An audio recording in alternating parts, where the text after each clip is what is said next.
ce journal, Madame, Messieurs, bonsoir. Au sommaire de cette édition, c'est une nouvelle fibre optique pour permettre une redondance en cas d'une panne brusque. Déjà au pays, à Matadi, plus précisément, 2 membres du gouvernement sont allés pour sa réception. Recenser les taxes sans soubassement légal et réglementaire et les supprimer afin de maîtriser la fiscalité et la parafiscalité. C'est l'une des recommandations formulées par les participants aux premières assises provinciales sur le climat des affaires à Lubumbashi dans la province du Haut-Katanga. On en parle tout à l'heure dans ce journal. Nous sommes à 48 heures du lancement des activités liées au mois de mars, mois dédié à la femme. Les femmes rurales anticipent. Elles ont mis en place un réseau qui va désormais regrouper toutes les femmes qui évoluent dans le secteur agricole. Voilà pour le sommaire. Madame, Messieurs, bienvenue aux 20h. Ce journal partira de la présidence de la République où le chef de l'État a reçu le patron de l'orchestre Zaïko Kolomboka, Félix-Antoine Tshisekedi Tshilombo, avec Nyoka Longo Jossar ont évoqué les festivités du cinquantenaire de cet orchestre de renom. Nyoka Longo qui sollicite également le parrainage de cet anniversaire par le président de la République. Reportage. Bon anniversaire.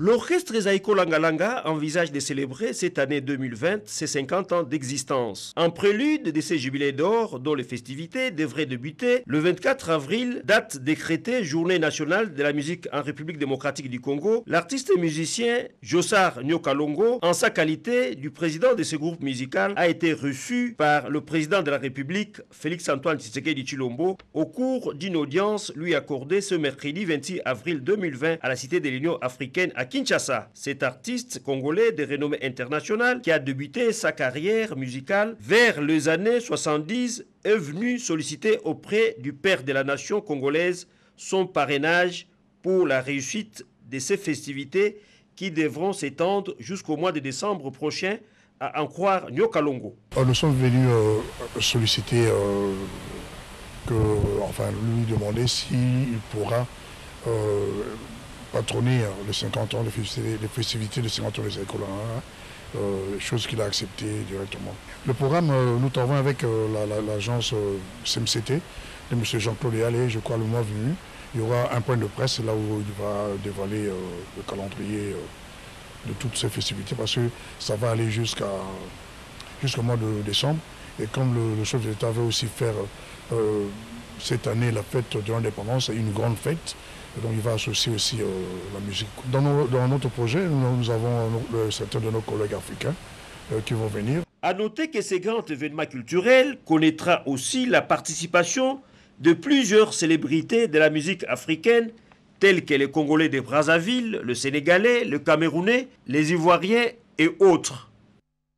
Des audiences, il y en a eu également à la primature, tout d'abord avec le secrétaire général du parti Lumumbiste Unifié, Lougi Gizenga, qui salue l'engagement du gouvernement de la République d'honorer la mémoire de l'ancien Premier ministre Antoine Gizenga. Quelques membres du gouvernement ont aussi examiné avec le Premier ministre le dossier du port de Banana et d'autres activités dans ce résumé que nous propose Françoise Bouelaboua qui est Pompon. Les discussions avec la Pukine sont portées au niveau du chef du gouvernement. Ce jeudi 27 février 2020, le cahier de charges qui contient les revendications a été présenté au chef du gouvernement Ilunga Ilunkamba. Le professeur Mathieu Bokolo, président en exercice, appelle au calme. Nous pensons que nous sommes sur une bonne voie de négociation. Les discussions continuent, mais prenez patience, dans quelques jours, vous aurez l'essentiel de ce que nous avons décidé. Appelons tout le monde au calme et à la patience. Le port en eau profonde de Banana, gigantesque infrastructure. Les constructeurs seront issus de plusieurs disciplines. Au cours de cette séance de travail, le ministre des Transports Didier Mazengu et son collègue Clément Kouété du portefeuille, ainsi que le président de la commission de suivi de ce projet, Siméon Munganga, ont échangé sur les aspects particuliers, notamment les contrats pour les constructions de quais. Le Premier ministre, comme vous le saviez, il est vraiment très déterminé pour ce projet. C'est un grand projet que lui-même maîtrise bien. Et c'est dans ce cadre-là, il nous a donné des orientations et il a promis qu'il est disponible, que mon collègue et moi, nous puissions prendre ça en main, travailler et que la semaine prochaine, il va nous recevoir pour des instructions et enfin d'acheminer les dossiers au Conseil des ministres. Élevé au rang de grand cordon de l'ordre Lumumba Kabila, feu le patriarche Antoine Gizenga Fungi a tiré sa révérence il y a 1 an. Le gouvernement de la République qui a pris en charge les obsèques vient de rassurer le parti lumumbiste unifié conduit par son secrétaire général Luigi Kizenga qu'il va honorer la mémoire de l'ancien Premier ministre à travers un mausolée. Après l'enterrement définitif du patriarche qui a été fait avec l'aide du gouvernement, et maintenant reste la phase de la construction du mausolée. Et c'est ça que nous sommes venus voir avec le Premier ministre pour en dégager l'exécution de cette œuvre. La délégation a noté avec satisfaction la volonté clairement affichée du Premier ministre Ilunga Ilunkamba pour le respect de cet engagement.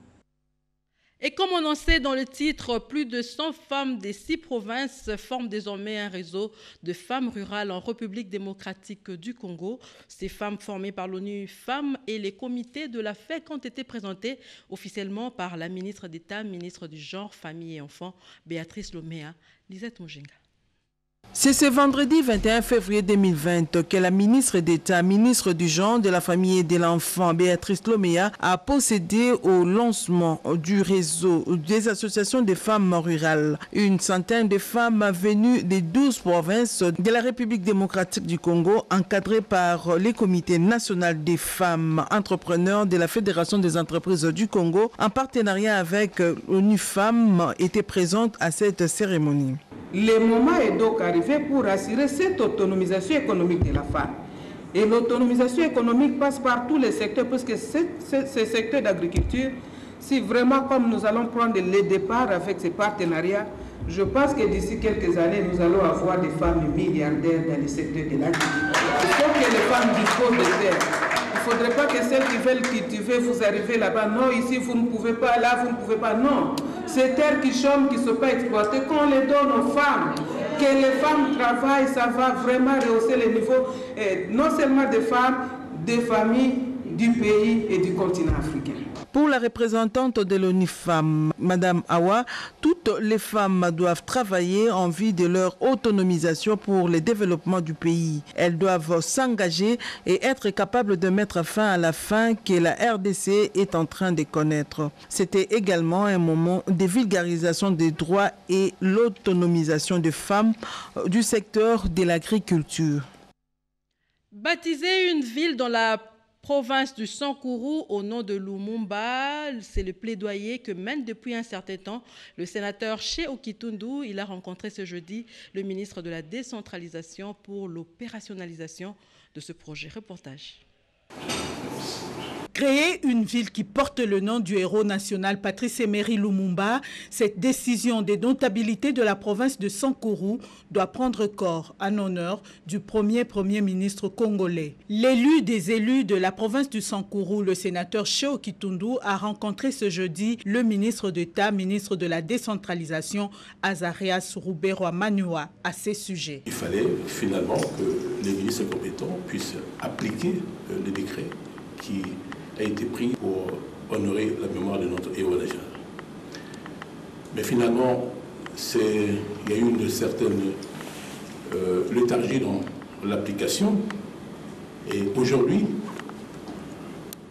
nous sommes à la veille de la célébration du 60e de l'indépendance de notre pays. Vous ne pouvez pas parler de la célébration de l'indépendance de la démocratie du Congo sans évoquer Patrice Lumumba. Donc j'estime que l'occasion est propice pour que finalement le gouvernement de la République accorde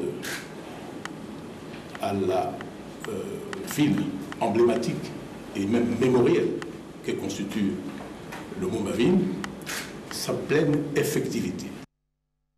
32 conteneurs remplis du matériel à fibre optique sont arrivés au port de Matadi dans le Congo central. Le ministre du portefeuille et celui des Pétentik les ont réceptionnés en présence du directeur général de la Société congolaise de la fibre optique, Sokof. Edith Chala nous en parle. La République démocratique du Congo va avoir une deuxième fibre optique, Mwanda Kinshasa, propriété de la société congolaise de la fibre optique SOCOF. 500 km de fibre optique et autres matériels sont arrivés au port MGT à Matadi. Les ministres du portefeuille Clément Kouété et des postes, téléphones et nouvelles technologies de l'information et de la communication pétentique, Augustin Kibassa, ont fait le déplacement pour réceptionner ce lot. On ne doit pas se le cacher, hein. On sait très bien qu'il y a une fibre qui est partie de Mwanda à Kinshasa, qui n'est pas de bonne qualité. Et donc on se dit c'est toujours bon là où il y a une fibre qui a une redondance. Donc aujourd'hui c'est vrai qu'il y a la SOCOF, mais il faudrait qu'on s'assure aussi que la fibre de la SCPT se porte mieux. Dans un monde numérisé, se connecter efficacement au réseau mondial n'est plus une option, c'est indispensable. Le gouvernement s'y est engagé. La société SOCOF qui s'occupe de la fibre optique, avec l'appui de nos partenaires, ils s'activent pour que nous puissions rendre opérationnelle la fibre optique. Et vous savez bien, avec comme conséquence l'amélioration de la communication, l'utilisation des réseaux, Internet et d'autres logiciels. Et ça permettra à notre pays de ne pas rester en marge de la mondialisation. Le directeur général de la Société congolaise de la fibre optique SOCOF, Hubert Mamba, explique le contenu de ce premier lot.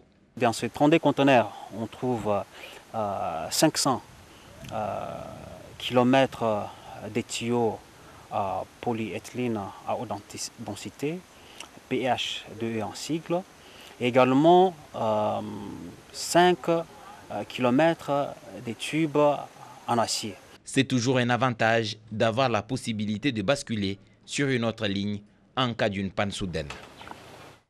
Renforcement de liens de coopération technique et militaire entre Kinshasa et Bangui, une des retombées de la mission officielle du ministre de la Défense centrafricaine en République démocratique du Congo. Madame Noël Koraya a également déposé une gerbe de fleurs au pied du mémorial du soldat inconnu érigé dans la commune de la Gombe. Félix Zaloumé-Tidantou. Mission terminée pour la ministre de la Défense et de la reconstruction de l'armée centrafricaine en RDC. Madame Marie-Noël Koyara était l'invitée du ministre de la Défense nationale et ancien combattant, le professeur Emengoïmo Kenalousa Diessé. Dans le communiqué conjoint qui a sanctionné la fin de cette visite de travail à Kinshasa, les deux parties ont reconnu avoir débattu, entre autres, les questions relatives au renforcement des liens de fraternité et d'amitié entre Kinshasa et Bangui, à la formalisation du projet d'accord de coopération technique et militaire, ainsi qu'à la sécurisation de la frontière commune longue de plus de 1700 km. La visite très prochaine du chef d'état-major des forces armées centrafricaines en prélude à la réunion des chefs d'état-major des pays de l'Union africaine prévue au mois de mars à Pretoria en République sud-africaine sur le thème « Faire taire les armes sur le sol africain à l'horizon 2023 ». La poursuite des réflexions sur la tripartite République démocratique du Congo, République centrafricaine, Soudan du Sud. Aussitôt après cet instant, les deux ministres ont mis le cap sur la place Forescom de la commune de la Gombe. Madame la ministre Marie-Noël Koyera s'est fait l'honneur de déposer une gerbe de fleurs au pied du mémorial du soldat inconnu. Question de rendre hommage aux vaillants soldats congolais tombés dans les différents théâtres des opérations, ça et là. La République démocratique du Congo va se doter bientôt d'un document contenant la politique et les stratégies industrielles. Les experts y réfléchissent. Depuis ce matin à Kinshasa, ce document va faciliter le décollage du secteur industriel et ainsi permettre la croissance économique, comme nous dit Betty Amanikunda dans ce reportage. La République démocratique du Congo va bientôt se doter d'un document de politique et de stratégie industrielle, DEPSI. Ces documents, une fois validés, va contribuer à l'éclosion du secteur industriel et de la croissance économique, a souligné la vice-premier ministre, ministre du Plan, Élisée Munembwe, qui a ouvert cet atelier national. Pour le gouvernement de la République, le document de la politique et des stratégies industrielles se présente dès lors comme l'élément déclencheur de la matérialisation de la vision du chef de l'État dans le secteur industriel. Ces documents de référence qui sera produit au terme de ce 3 jours d'atelier est une première depuis 1960. Il a pour objectif de jeter les bases d'un tissu industriel dynamique, compétitif, responsable, répondant aux normes requises sous le plan régional et international, a relevé le ministre de l'Industrie, Julien Paluku Kaungia. La politique industrielle contenue dans les documents de la politique et des stratégies industrielles a pour vision de doter le pays d'un tissu industriel dynamique, compétitif, responsable en matière d'environnement et de développement durable, fondé sur l'élargissement de la chaîne de valeur pour plus d'emplois décents en vue de contribuer à l'éclosion d'une économie diversifiée et compétitive. Dans leur diversité en termes d'horizon, les participants sont entre autres les ministres provinciaux de l'industrie, les chefs de division, les experts du Bureau national d'études et de planification industrielle, de l'Agence des zones économiques spéciales, de la Fédération des entreprises du Congo et de tout le ministère sectoriel, ainsi que des experts de l'Organisation des Nations Unies pour le développement industriel. Les autorités traditionnelles sont en formation. Elles apprennent le code de bonne conduite au cours d'un séminaire présidé par le ministre provincial en charge de l'Intérieur. Reportage. 2 jours, soit du 24 au 25 février, les détenteurs du pouvoir coutumier du Lualaba venus de plusieurs coins de la province et quelques administrateurs des territoires étaient en séance de formation sur la gestion des conflits coutumiers au sein de leurs communautés respectives. Ces assises ont été lancées officiellement par le ministre délégué à l'Intérieur en charge des affaires coutumières, Eirol Nvunzi, dans la salle des réunions du ministère provincial de l'Intérieur. Je peux retourner à Kinshasa sachant que la province de Lualaba est suffisamment outillée pour pouvoir se prendre en charge dans la gestion des affaires coutumières et éventuellement, en cas de conflit, savoir comment les résoudre pour que la paix et la sécurité règne dans notre pays. Les travaux de cette formation ont tourné autour du toilettage des listes des chefs coutumiers et leur validation en vue de la signature d'un arrêté commun par le ministère de tutelle, l'installation du comité consultatif des conflits coutumiers et la procédure d'intronisation d'une autorité coutumière. Il y a des listes ou des arrêtés de chefs qui sont déjà décédés, mais ce sont les vieux noms qui apparaissent toujours. C'est comme ça qu'ils sont sur place pour faire ce toilettage et installer aussi la commission qui va commencer à régler les conflits des chefs coutumiers. Le gouverneur de province, Richard Mouyej-Manguez-Mans, s'est fait représenter à ces assises par le ministre provincial de l'Intérieur et Affaires coutumières, Deoda Kapenda Wakapenda. L'actualité, c'est aussi le ministère de l'enseignement primaire, secondaire et technique qui aura dans le tout prochain jour un fichier complet des nouvelles unités, annonce faite ce jeudi par le ministre de tutelle Willy Bakonga. D'autres précisions, c'est dans ce reportage d'Anastasie Doumbou et Jean-Pierre Chibangu, rendu par Yvette Makuntima. Le fichier complet des nouvelles unités de toute l'étendue de la République sera prêt avant le 15 mars prochain. L'annonce a été faite jeudi 27 février 2020 par les comités techniques nationaux mis en place par les ministères de l'enseignement primaire, secondaire et technique pour les traitements et validations des données provenant des provinces. Le ministre d'État Willy Bakonga Willima s'est rendu lui-même sur place à Mbwela Lodge, à Kisantu dans le Congo central, où ces comités travaillent en atelier pour s'enquérir de l'évolution des travaux et les motiver. Un long moment d'échange et d'explication lui a permis d'avoir une photographie globale des travaux et donner des nouvelles orientations. Nous sommes en train de négocier un important virage, celui de l'identification des LU. C'est quelque chose qui nous colle à la peau, puisqu'en tant que gouvernement, nous sommes obligés de payer cette catégorie d'enseignants. Et les équipes ont été déployées dans toutes les provinces et nous sommes en train de collecter progressivement les données et il faut que ces données-là soient fiables. Le travail consiste à compiler, toiletter et évaluer les coûts estimatifs avant de valider les données venues des 48 provinces éducationnelles que compte la RDC. Une fois terminé, ces fichiers permettra au CECOPE de procéder au paiement de ces nouvelles unités ainsi identifiées telles que promis par le ministre d'État Willy Bakonga. Et pour améliorer la prise en charge de la drépanocytose en République démocratique du Congo, la représentante de la Fondation Pierre Fadre est allée à la rencontre du ministre de la Recherche scientifique, José Panda. Ils ont ensemble envisagé une meilleure recherche en cette matière. Marie Kalong et Olivier Makiese. La drépanocytose, une maladie qui continue à affecter de nombreuses familles congolaises et dont la prise en charge constitue jusqu'à présent un casse-tête pour un bon nombre à cause du coût des soins. La représentante de la Fondation Pierre Fabre est allée rencontrer le ministre de la Recherche scientifique et Innovation technologique, José Pandakabango, pour envisager les possibilités d'avancer dans la recherche pour une meilleure prise en charge de la drépanocytose. Elle était accompagnée du directeur général de l'IRSS.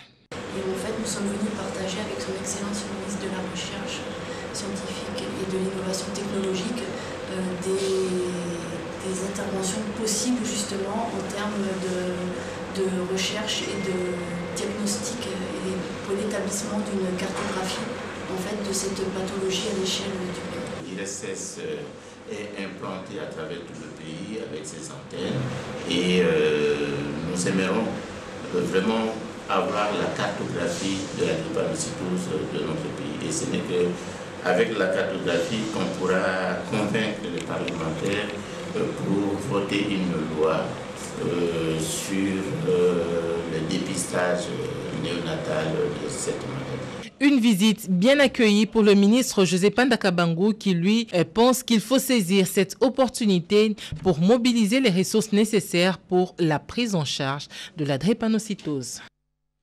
Et on rentre à la présidence de la République avec cette fois-ci l'audience qu'a accordé le directeur de cabinet adjoint du chef de l'État à quelques investisseurs nigériens.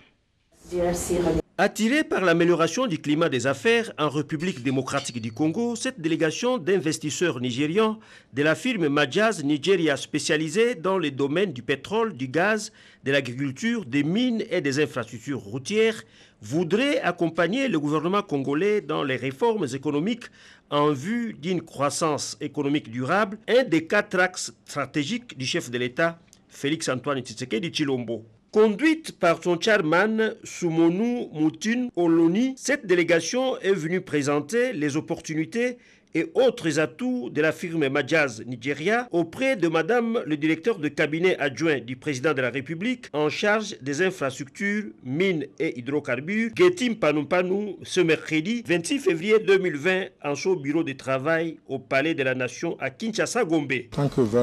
Nous sommes venus d'abord selon une invitation qui nous avait été faite de venir voir les possibilités de partenariat. Monsieur Moutiou a mis ensemble un consortium d'experts qui sont venus donc se rendre compte par eux-mêmes et poser des questions. On a travaillé hier, monsieur disait, ça fait 2 jours que nous sommes là. Nous avons travaillé hier avec le cabinet du Premier ministre, donc il était très important que nous voyions la directrice de cabinet adjointe, qu'elle aussi nous oriente sur les secteurs que nous avons mentionnés, qui nous intéressent et sur lesquels nous avons une expertise avérée, et de sorte que nous puissions nous entraider tout en faisant du business de manière optimale. Pour sa part, Madame Getim Panumpanu, qui avait à ses côtés Madame Chantal Yelou Moulop, conseillère spéciale du chef de l'État en charge des violences sexuelles et de la jeunesse, a accordé une attention soutenue à cette délégation d'investisseurs nigérians. Elle a par ailleurs suggéré des rencontres plus techniques dans les prochains jours afin d'analyser de manière plus approfondie les propositions lui soumises. Lubumbashi, chef-lieu de toutes les provinces de la République, la ville cuprifère a réuni 13 gouverneurs de province venus réfléchir sur les questions qui freinent des bels élans des affaires et voir comment booster les investissements. Les travaux se sont clôturés hier sous une note satisfaisante, comme en témoigne ce reportage. Parmi les objectifs poursuivis au cours de ces assises de 3 jours sur le climat des affaires, préparer la table ronde nationale à organiser dans les prochains jours sous le patronage du chef de l'État, Félix Antoine Tshisekedi, collecter les doléances et contraintes rencontrées par les provinces dans les processus de mise en œuvre des réformes, proposer des solutions y relatives et élaborer les stratégies appropriées qui seront portées et présentées lors de la table ronde sur le climat des affaires. Plus de 400 participants venus des 13 des 26 provinces de la République ont formulé des recommandations, notamment sur la fiscalité et la parafiscalité, le commerce transfrontalier, l'obtention des prêts, la création d'entreprises, le renforcement de l'administration publique et le partenariat public-privé. Après la lecture du procès verbal des travaux par les DG de l'ANAPI et modérateur des assises, Anthony Kinzo Kamole, suivi de celles des recommandations par la DGA, Rose Doré Bokeleale, viendra le mot de clôture par le vice-gouverneur du Haut-Katanga.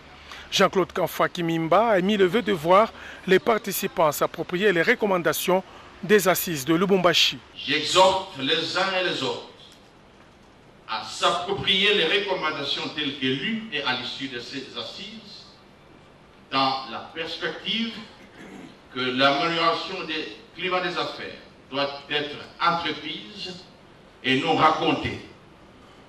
En clair, l'amélioration des affaires, du climat des affaires doit cesser d'être un simple discours et doit être effective et vécue. La RDC occupe actuellement la 183e place sur 190 pays sur la liste Doing Business. L'amélioration du climat des affaires s'impose donc et le président de la République, Félix-Antoine Tshisekedi Tshilombo, en a fait son cheval de bataille, comme le témoigne une structure qu'il a mise en place quant à ceux.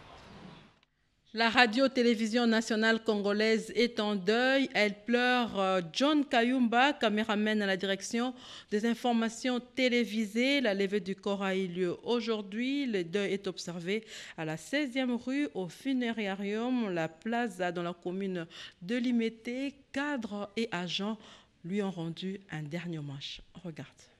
La consternation était totale à la levée du corps de l'opérateur de prise de vue John Kayumba, décédé il y a une semaine en ce mois de février 2020 des suites d'une courte maladie. John Kayumba a servi la RTNC en détachement tout d'abord à l'Assemblée nationale, ensuite au Sénat depuis 2004 avant d'être affecté comme chef de service à la RTNC 3 institution, fonction qu'il a occupée jusqu'à sa mort. Plusieurs cadres et agents de la RTNC, notamment ceux de la sous-direction technico-artistique à laquelle John Kayumba a évolué, lui ont rendu les derniers hommages, des hommages mérités pour le loyal service rendu à la nation. Les cortèges funèbres est passé par la RTNC, notamment devant la tour administrative, son lieu de service pour un dernier recueillement. Ce avant de rejoindre les lieux de l'exposition mortuaire à la salle Plaza située à la 16e rue Limete.